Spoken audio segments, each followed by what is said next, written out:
And we are back. This is stjames'pod, your weekly Newcastle United podcast, which is averaging once every 6 weeks at the minute. And we, being on holiday, right? I had a kid. yeah, we're Tom and Alex. One's had a kid, one's had a holiday. I've had nothing on. If you enjoy the episode, do leave us a rating on podcast platforms. Good one. Subscribe if you're on YouTube.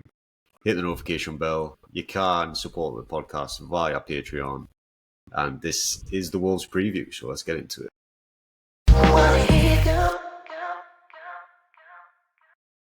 Alright, first things first. There's a new Newcastle United fan in town.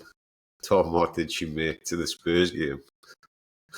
Spurs game. Yeah, I mean, it's just what we wanted to see, really. I think. Not your opinion, man. We want her opinion. Oh, Penny's opinion. Well, Penny's been a bit of a good luck charm, to be fair. She's watched all of our games so far, and obviously unbeaten, so can't complain. But yeah, she was approving of the late show of getting the win against Spurs, for sure. And yeah, She's crying out for subs. Eddie, man, get them on. Yeah, she makes herself vocal when things aren't going so well. But no, yeah, it was, I think, a perfect way to sign off just before the international break. Obviously, with the win, obviously hard fought win as well. In the end, we were a bit up against it at times. Rode our luck, and yeah, got a bit of a smash and grab towards the end with that breakaway goal. But in some parts, you know, we earned that bit of luck throughout the game, just through, you know, good solid individual performances as well. But yeah, I was obviously happy with that result. Obviously, some of the performances generally have been a bit hit and miss throughout the opening four games, but I think we have to just take the positives that we're unbeaten and we're through into the next round of the cup with a favourable draw ahead. So yeah, should be looking forwards. Well, this is it. Before the international break, obviously, we started the season, in my opinion, not great performances, but we've got the results. But Alex, come to you. What have you made of this, the start of the season, and obviously the end of the transfer window as well? I mean, I've got almost contrasting views within our team, because although I really don't think we've played well in pretty much any game that I've seen, what we've got on the board in the league and getting through the cup is like, you could almost not ask for any better, especially with obviously the game that we've dropped points is against Southampton, where not Southampton, Bournemouth, where we're really struggling for like large periods of that game. 7 points and through to the next round, brilliant. However, there've been quite a few, I don't want to say lackluster performances, maybe some lackluster individual performances. Yeah, like the likes of Gordon, Isak, who haven't looked the best in the first few games. However, this international break, even though they've been playing a lot of minutes for the countries, I think could have the almost opposite effect. Like, it's could almost give them a bit of like hunger, a bit of fire into them. Because Isak's went away and scored, I think it was 3 times in 2 games. Gordon's went away, started twice for England, and looked very sharp. Like, obviously his finishing's not quite there, but he's getting in the positions. So yeah, I'm a bit more optimistic coming out this international break than I was going in, and the fact that we are getting players back from injury. Willock's like new and coming back. Wilson's new and coming back. I think we're going to look ahead with a bit of positivity. Forget about the performances in the first few games and really just, take the next games into a stride. And Wolves, we're going to get onto them a little bit later, but we know they can be got at as well. So I'm looking a bit more optimistic coming at these next few games, despite not being easy fixtures. Well, with you saying about Wilson coming back as well, are you surprised we haven't seen new striker role, Tom? I know he comes with a lot of, a bit of controversy whether we should have signed him for the money or not. But also scored on the international break. He did, yeah. I think people would have wanted to maybe see more of him in that cup game. Then there was obviously this a fleeting appearance here and there. I think he came off the bench against Southampton on the opening day. But I think in most cases, in the games that we've had, it's just not felt right. Personally, I think Eddie's made the right call in not bringing him on. Despite obviously Isak, we know we want to bubble wrap around him for as much as we can because we know how important he is. At the same time, in those sort of game management moments that we've had, if we had put him on in the later stages against Spurs, for example, and we were asking him to, hold the ball up or try and bring us out from being too deep as we were towards the end of that game, as a young player, he could have made a mistake. There's lots of variables there that I think Eddie's probably aware of, that he didn't want to throw him into those situations. I think you probably want to see him come on when we're really comfortably in a lead and giving him that chance to just be like, express yourself. Don't worry, like we've got a couple of goals up and see how you go. So if we are 2 goals up against Wolves with not long left in the game, I'd like Eddie then to give him that opportunity, especially like you say, Dawson, with him having come back fresh from scoring for the Denmark under-21s. Like, yeah, get him introduced and see what he's like. But only it has to be just the right time for him in the game. That it is that we know points and these Premier League games especially, they're not easy, and you have to treat every second with care. And I think Eddie's fully aware of that and wants to make sure he gets him in at the right time. Otherwise, if he makes a mistake, and like you said, Sam, with the controversy around should we have spent 10 million on a player who barely did much for Sheffield United last season in a poor Sheffield United side. If he has a couple of bad moments in his early sort of fledgling career with us, then it's just going to just knock his confidence, isn't it? So we just got to be careful with when that opportunity arises. See, we had different views at the end of the Spurs game, didn't we? Because I said Isak looked a bit dead on his feet, and when we were trying to press, Isak was like almost walking around in the last 10 minutes. And I was like, you know what, at that point I would have took him off, hired Osula on, and just basically use him for fresh legs. We know he's like quite quick, he's young.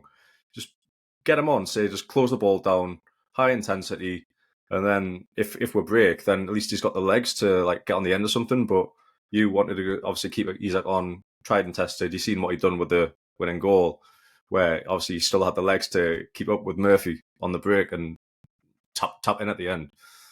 But yeah, it would be nice to see him get, as you said, a few minutes, maybe when, not even like 2-0 up, like, I don't know, maybe starting a cup game. Like, would you start him in the next round of the cup against Wimbledon? Yeah, I would. You'd think, like, if he's able to play for like under 21s teams internationally, you'd think that'll be at least like the similar kind of level to, what was it, League 2 side? Well, he played League 1 football last season, or I think, was it last season or the season before with Derby, and had a few games there. So you'd like to think if he's playing for Derby in League 1, then he's more than capable of playing against a League 2 Wimbledon side. So yeah, I'd back him getting the nod for a start and give Isak the rest. But will Wilson be back by then? Absolutely fuck starting Wilson anytime soon. Like, like he's like, he's good to bring on. Like we've seen last season, even with limited minutes, he can come on and bag. Like, I just don't think he'll be in any position to start games anytime soon.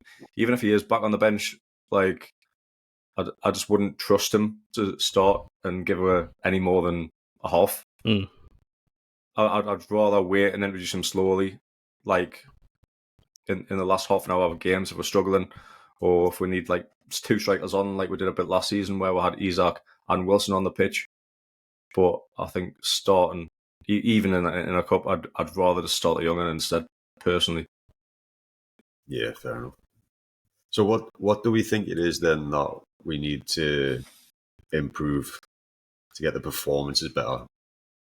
Do you think it's just a case of kind of a slower start of the season? We need to get the fitness up a bit more because the pre-season wasn't as effective as previous.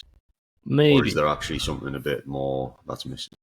No, I agree. Maybe the pre-season was a more intense pre-season than we've had in terms of the amount of travel. Obviously, going over to Japan and there was other patterns of games which were quite intense. International tournaments, etc. Yeah, so I think that probably you are right in some respects. I think some players are still just getting up to their natural fitness.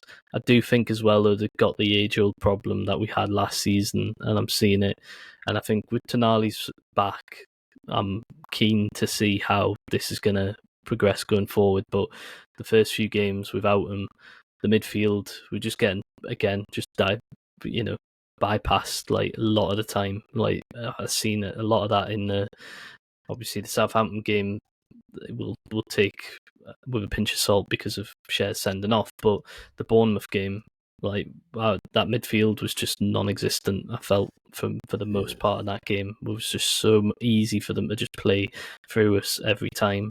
I think we got a little bit more control of that in the Spurs game. The Forest game was such a Jekyll and Hyde performance. Like we should have had that well under control in the first half, but completely folded in the second. But yeah, the midfield, I just think that is going to be key. And now that we've got Big Joe, we've got Bruno, we've got Tonali, we want to see them all on the pitch from the start and see how that just can develop. I think that's the thing that all the fans are looking for, and yeah, I'm keen and hoping that that's going to be the midfield free for the Wolves game.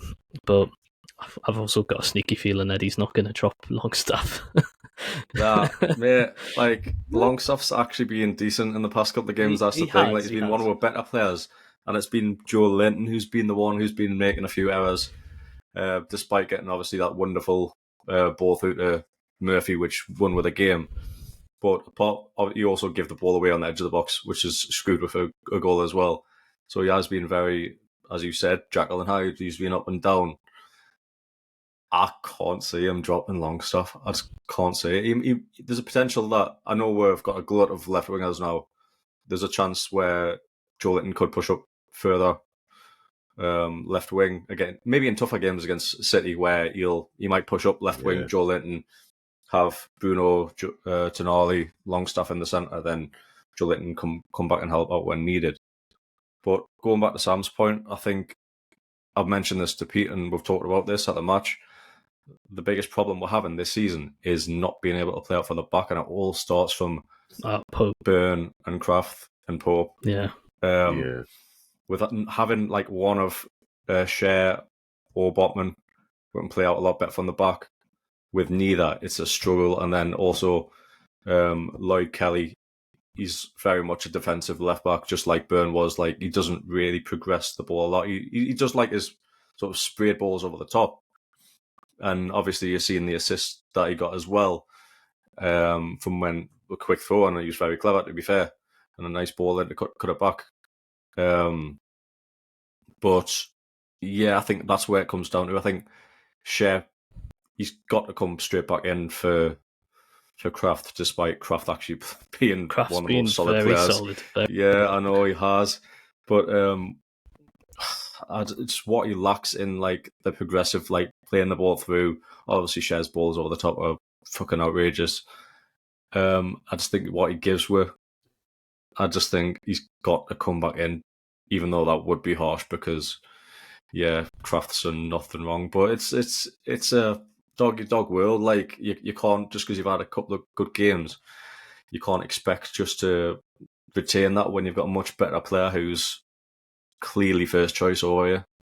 But then So that's where I would say Tonali, back to the Tonali Longstaff point, then that, especially after what Tonali's done in this international break as well. yeah, you're right. Like, gotta find a way of getting him involved. And yeah, despite, like you say, Longstaff having quite a good personal like stretch of games, especially with the amount of abuse he gets from the fan base. Like, you're right, he hasn't really put much of a foot wrong in the games, but I would agree to now, like, yes, Kraft as well, very solid, but Cher has to come back in, and for me, Tonali has to find a way into that starting 11 at the expense of Longstaff for me.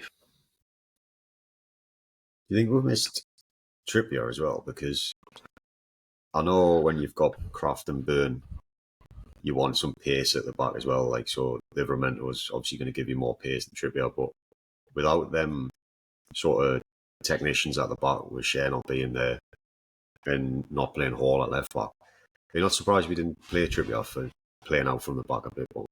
Because Livramento he's more of a dribbler than like a good passer of the ball, isn't he? Yeah, he likes short 1-2s and getting himself into space, doesn't he?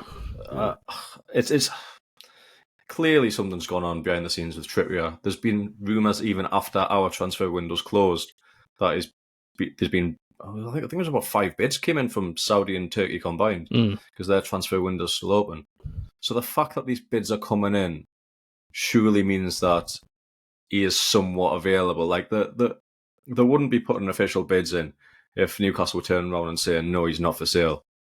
So we know that there's been problems in his personal life. We know at his age he doesn't want to be playing second fiddle at Latino.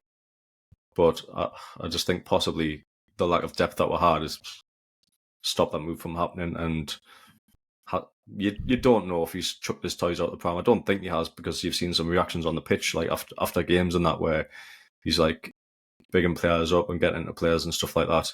And to be fair, when he came off the bench against Spurs, I think it was, he looked very solid. So I know what you're saying, but if we started Trippier against Spurs, right, the pace of that back four would be somewhat troubling, especially with the pace that they've got on the wings. Even the players they brought off the bench, like Werner, Ben and Johnson, the quick players, luckily not great finishers, along with Aurier, who is obviously young, but he was probably got in their best positions and missed a couple of chances. But I just think Trippier could have just got shredded. So I think it was probably the right decision to play Tino. And, well, we got away with the win, so props to Eddie. Yeah. I don't know, I just could have started like Hall on one side for the pace and then Trips, because I don't know if you saw Lewis Hall getting assists in the under 21s while he's been away. Looks absolutely unreal at that level. So hopefully he keeps progressing in the men's game, because he's showed glimpses of it this season so far, and then he's also done a couple of naive things defensively. But in other players in the international break, obviously Anthony Gordon didn't have the start we kind of expected after last season. Tom, do you think he's going to come back from the international as the player we all know? I think he has to, because I mean, there's a new England era. He's obviously, fair play to him for getting those 2 starts in this new look England team. I think he is very much wanting to be part of that England setup now for the rest of his career, and be touted as somebody to start most of those games. But in order to do that, he has to keep catching the eye, and I think he probably stuck in that England team this time round because of what he had done last season, and obviously was part of the group that were in the Euros. But you could argue he probably, on form wise, it might have been a stretch to include him. There might have been a few other players that playing for other clubs that might have got in ahead of him. But yeah, I think he'll know deep down that he needs to pick up like the goal scoring and the assists, and I think he's probably got by on a solid 6.5, 7 out of 10 for most of those games that we've had this season. I don't think there's been one where he's particularly stood out and had any. I mean, Barnes has probably overshadowed him in some respects with some of his performances. So yeah, I think Gordon needs to come back, and I think he will. He'll want to get back in there amongst the goals. Is it a problem him playing out on the right? Potentially, but I know he's obviously more dominant with his right foot and wants to cut inside from the left, but he's more than capable of dropping a shoulder either side and taking a man on with his pace. And yeah, at the minute we're kind of forcing our hand a little bit in that we want to squeeze Barnes into that team, and Barnes.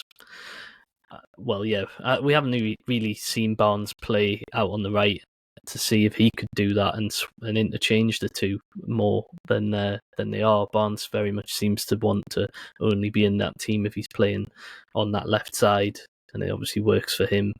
For Gordon, you're right, it could be a hindrance, but he's got the versatility about him, and I think even again just to satisfy his England hopes of getting into that team, he has to show that he can be more capable of doing as good on the right as he does on the left. For me, so yeah, it would. I think he needs to just knuckle down and find a way of getting that form back. Yeah, I mean, I'm quite confident he's going to come back. He's going to be in good form coming into these next run of games, but I'm kind of hoping that's going to be the case with a lot of the players. So we'll see. Obviously, Isak scoring goals. He's not had the start I imagined anyway. He's been quite quiet. And yeah, after this international break, we should have better fitness. Players coming back from injury, and hopefully a bit more confidence as well. So if we look ahead to the Wolves game, they're in what you described as relegation form before we started the record. Alex, have you seen much of Wolves so far this season, or are we just going off results at this stage? Yeah, I've only seen what's been on Match of the Day. I don't think they've had a televised game. Maybe the Wolves-Chelsea game, I'm not sure. But granted, they've played Arsenal and then Chelsea back-to-back, so you can almost forgive them losing those two games. Forest have started very well alongside our very own Elliot Anderson, who's got their Player of the Month, which it's... you know what? Yeah, it really is. I'm happy for him. I'm really happy for him, and I'm glad to see him playing so well, because let's be honest, he was never getting in our starting lineup. So him as one of our own starting for a team in the Premier League, which I'm not gonna lie, if you asked me 2 years ago, I'd say, has a League Two side been promoted or something like that? Is he playing for a team who's going to be fighting for relegation? Which I don't think Wolves are going to be. They might be in the relegation zone now on a point, but they're a lot better team and they've got a lot better manager, and they're a lot better than especially the three sides which came up anyways. Yeah. But yeah, you can say shipping 6 goals to Chelsea, it's obviously poor. There's no other way of putting it. And I know some people don't like expected goals, say it's a bullshit stat, made up stat. I'm sure in that game, the expected goals was about the same for both teams. So Chelsea scored 6 goals with an XG of, I think it was about 1.52. Madueke just pulled a hat-trick out of absolutely nowhere in the second half. And I think they're obviously given up by this point. And I'm not going to use that as a barometer of we're going to go there now and be able to score freely, which I don't think we're going to do. So I know with any game that we play away from St James's Park, I'm likely to come on this pod and say it's going to be a tough game. Yeah. Like, you're not really going to get easy away games generally in this league. No. And I think Wolves are no different. They've got like really talented players, and despite losing some big players in like the likes of Neves, obviously Kilman last season, the captain, they've still got a great squad, and they're going to be nowhere near the bottom three by the end of the season. Shouldn't be, I don't think. Nah, and I'd be happy to get out there with a win. I don't care. I know I've like talked about how the performances haven't been great. Even if we're putting a poor performance again, I'd be happy to get out there with a win, no matter what. To be honest, at this point, I think looking at the last 6 games, we were unbeaten against them. But those games at 1-1, 1-1, 1-1. Yeah, the games at Molyneux especially have not been like. We got away with one last season, I think, wasn't it? When they had wanted, or we got a dodgy penalty, and there was another goal I think that they had ruled out as well in a 2-2 draw. So yeah, I think again we've had other ones down the years where they've we've got favourable or unfavourable decisions from it. So it's not necessarily a happy hunting ground. Like we haven't got many wins against them at Molyneux recently, but I agree. I think we should be going into this confidently. Definitely not thinking that we're going to be able to bag as many as Chelsea did, but they'll have they'll be fearing us, I think, in some respects. Just looking at where they are on the table, like they don't want to then have a third defeat on their record this early on in the season. So they might be a bit more cagey. I think that losing Pedro Neto to Chelsea late in the window for them is quite hard. I don't think they really did much to replace him either. And he's was one of their like main guys. When he was fit. Yeah. He had a very good game against us in that 2-2 draw. And then pulled up with a hamstring injury. I mean, had he not gone off injured, I think we would have lost that game. I'm sure he was actually clean through when he pulled up. I'm sure he was like bearing down on goal, and then he pulled up with his injury. Yeah, I remember he was breaking. He was twisting us inside out, but yeah, that obviously he's not there anymore. I don't think they've got that many standout players. I think Huang scored in that game last season.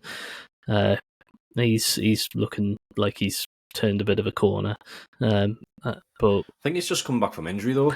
Like I don't think he's been starting games so far. No, and obviously Cunha's somebody who's a bit of a threat as well. But we can more than get in behind them defensively. I don't think they've got too many standout defenders. Like you say, they've lost Kilman to West Ham, who's probably their best defender as well. So I think we've got to see this confidently. Like these are the games that we have to be getting results in. For me, if we're going to be wanting to be ambitious to get up into Europe, you can't take these games where you think, oh, we'll try and scrape a draw and hope for the best, like type thing, because it's away from home. No, we got to be like, right, take us seriously. Like we've got to take the game to them, and I think that it's all sort of feels in a good place. I'm fairly confident. It feels to me like this is actually a good opportunity to get that like away form monkey off our back, because we've got obviously these Fulham, don't we? So if we can come back and put in some better performances, I feel like we could potentially get that off our back. But at the same time, I've still got that in my gut saying like you said, Dawes, like I feel like it's going to be dirty if we can get out of there with 3 points. I don't really care on the performance too much, but I've got this like vague memory of doesn't Eddie Howe have a bit of a thing with Gary O'Neill, like he gets the best of him quite often or something? Or was it an interview in the last? I think the last time we played Wolves, he came out and said like, "There's no way Eddie Howe is going to play like that" or something, and then we just totally surprised him. Does that ring any bells? Vaguely, but you know he gets emotional, Gary O'Neill, and if there's anything you can rely on, it's the refs screwing him over. Whether it's at Bournemouth or whether at Wolves, he just, I don't know what it is. He just seems to get some really poor decisions against him, and then he gets very pissed off, understandably, after. But yeah, I'm not sure about that Eddie Howe little beef. No, I think he's, from what I remember, yeah, Gary O'Neill's full of praise for Eddie, and in some respects, and looks up to him. Like, obviously, Gary O'Neill took over. I don't think it's beef. I think it's just more probably respect, but like maybe he's too much respectful to Eddie, and then Eddie just obviously takes full advantage of that, and yeah, rolls them over when he can. But yeah, I think he's one of those managers, Gary O'Neill, who if he carries on in this season starting as it is, and they're still stuck in the relegation zone in a few games time, then he's very much on the chopping block. I feel like, even though he's done probably quite a lot of good at Wolves and pulled them out of some bad positions in the past, but the nature of it, I think he's one who could be at risk if they carry on being stuck down there. So yeah. And what about, just when you're talking about the chop block, what about Eddie Howe's position after all the sort of drama of Phil Mitchell, as he likes to be known, coming out with his interview? Definitely does not like to be known as Phil Mitchell. Yeah, I don't know. I think he's there's been a lot of noise, hasn't there? And I think Eddie's probably vocally in the background, like not happy with how things have panned out. Obviously, we've read all that Mitchell interview, and there was obviously some sort of disagreements, and in some respects on the approach and how things have been done previously. So yeah, that's going to ruffle some feathers, and it's early days, isn't it, with that relationship? Like, it's got to take time. There's got to be trust on both sides. So yeah, I hope. Like, are you worried at all though? Like, obviously, to me, it seemed like he's quite secure while Amanda was still there, and even though there was a bit of noise last season, I always kind of felt confident that it was just noise. And now it feels like with Darren Eales and Paul Mitchell, it's going to be a bit more like, I could see them kind of ganging up to keep their own jobs with PIF. If there's anything in the rumours that Eales went to PIF and complained about Amanda, then I am a bit more worried now that if our form goes through a bit of a dip, I just feel like there's more chance now that we could potentially lose Eddie. I mean, yeah, I know what you mean, especially with England and with Carsley only being just an interim position at the minute for England, that they could, return with trying to poach Eddie from that, especially if Eddie just feels, like you say, we're going through a bad spell and he's just not feeling supported, that he just decides, right, okay, this is my chance to leave. But also, Eddie just comes across as though he knows that there's, like, greatness is there. It's touching distance for him if he gets us to another final and gets us over the line. He becomes immortalized, like, with us as fans. Like, that's it, simple. He achieves more than others previous to him couldn't have done. So, and he is, I feel, that close to doing that. So for him to just leave off his own back, I don't think he would want to do that personally. And it'd just be so stupid if like the background team decide to lose faith in him as well. I just think it would just be a disaster. So I know what you mean. You're right to be a bit nervous with how it's shifting in the background.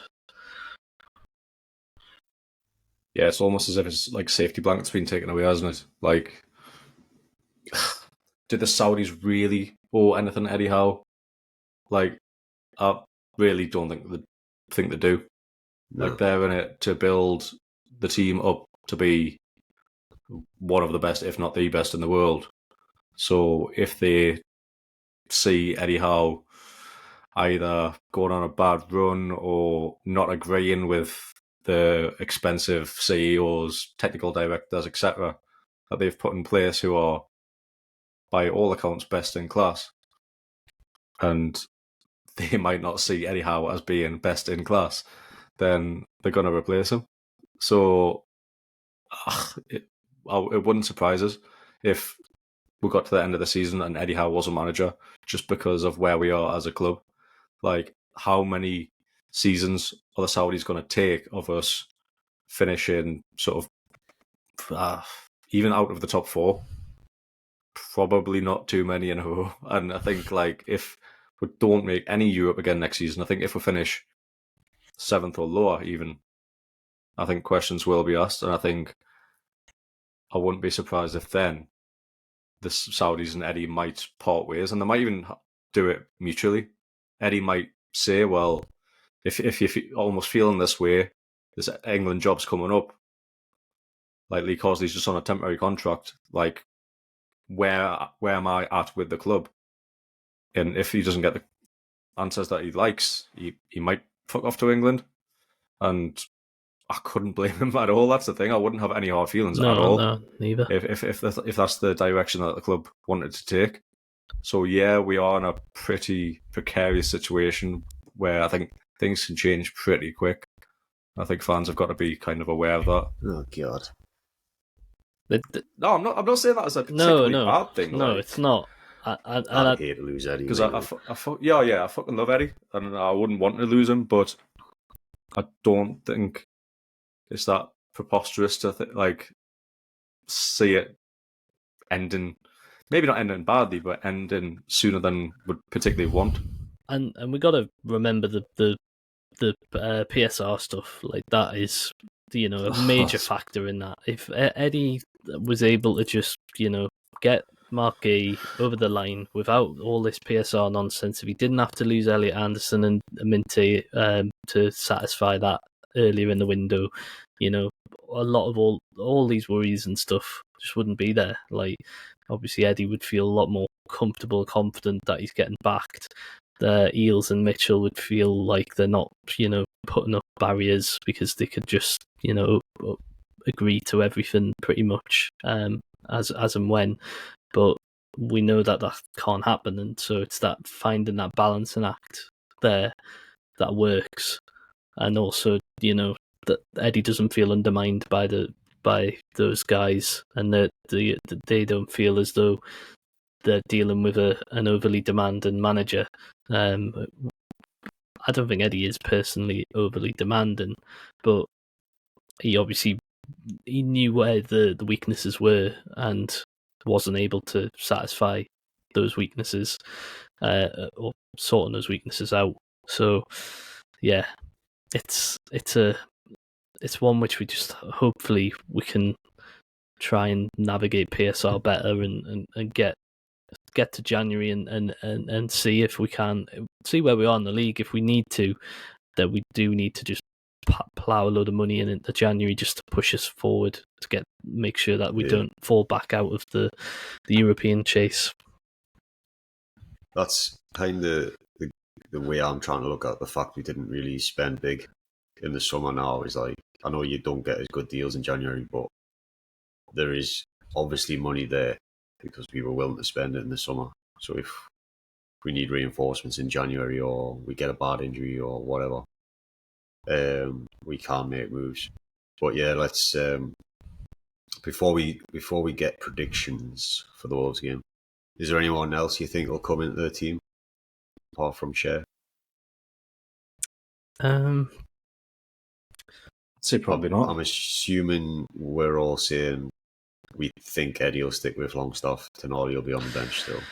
Most likely, but I would be very excited to see that Tonali, Joelinton, Bruno midfield. What about Lloyd Kelly? Obviously, he started last game as well. I suppose I'd like to see him at centre back. Instead of Ben. Yeah. No. Ben's not been terrible though, has he? No, I think he's been good, to be honest, but he's just... Well, maybe he's not specifically for this game. I just feel like Kelly would be better at centre-back than left-back. I'd rather see Lewis Hall at left-back, Livramento right-back, and then Share and probably Burn. But I'd like to see what Kelly does at centre-back, because I feel like when we've seen him so far, he hasn't really shown us. Well, look what we've seen when Burns went back to his natural position at left centre-back. He's looked a lot better. Yeah. And now we're hiring Kelly out left-back when he is, by trade, a centre-back. So... No, I agree.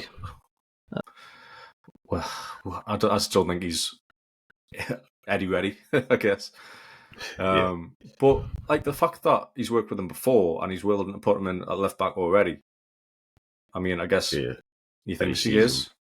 Yeah, sort of more ready to start than obviously Lewis Hall after a full season. So I genuinely, I wouldn't want to bet on who would start left back. I think it could be either Hall or Kelly.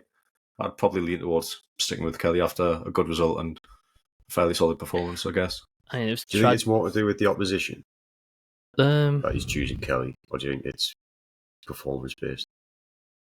I think so. I mean, well, Hall started against Southampton, didn't he? Yeah, and obviously had a very up and down game in that one. Obviously cleared one off the line, but then was misplacing a lot of passes, and I think that was probably in Eddie's mind then going forward to drop him back onto the bench. But yeah, I don't know. Maybe I think it is probably just performance based, and that Hall just needs to put in some good yards and in training to impress again to earn that start necessarily rather than tactically, because I can't think of the matchups that Kelly's had that he particularly shone against those opposition wingers that he's come up against. So I don't think that he was brought in to necessarily do a job on certain players in the last few games that he's played. I think it is just more performance based. With Shea getting suspended though, maybe like that's when he was like, right, so without Shea we need Kelly in there. Now Shea's coming back. I just really want Lewis Hall to start.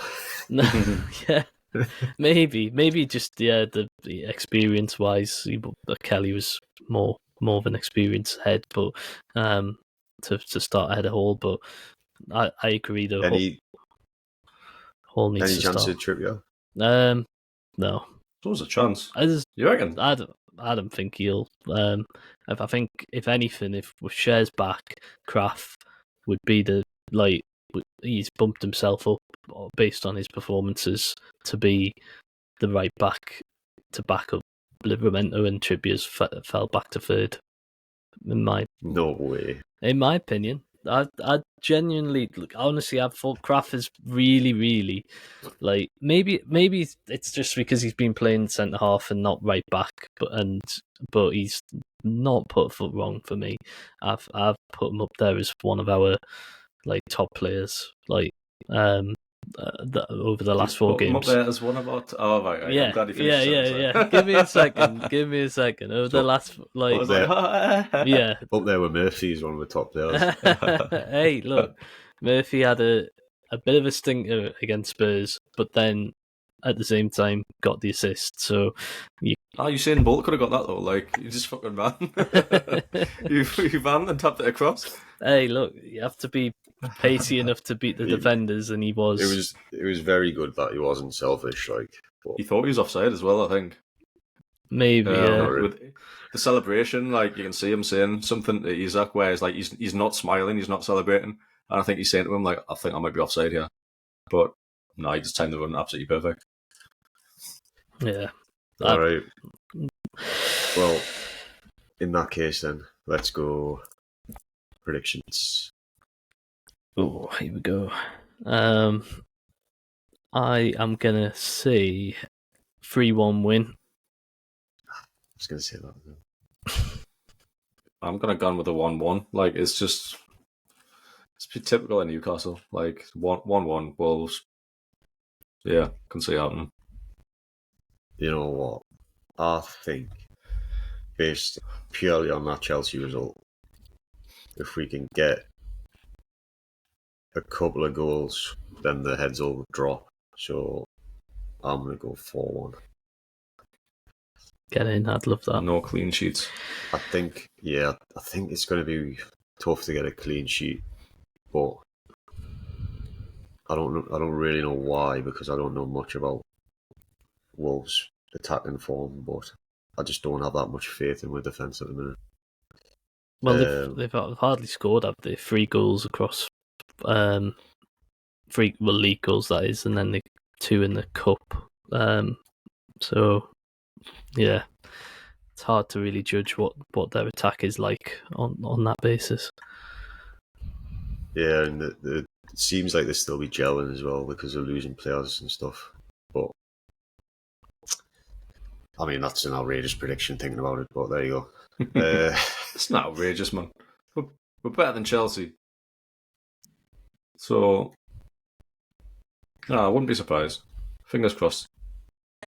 Fingers crossed, indeed.